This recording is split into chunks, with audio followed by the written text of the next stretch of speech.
নমস্কার বন্ধুরা, জার্নি রেলে আপনাদের স্বাগত। কৃষ্ণনগর লোকাল কারশেডে দাঁড়িয়ে আছে। পাশের লোকালটি এগিয়ে গেল শিয়ালদা স্টেশনের দিকে।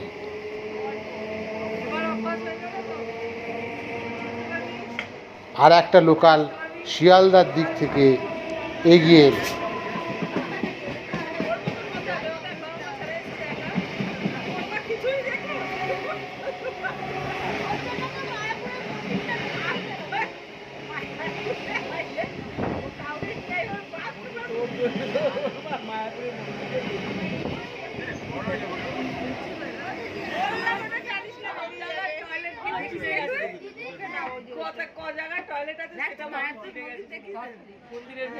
আজ এইটুকু।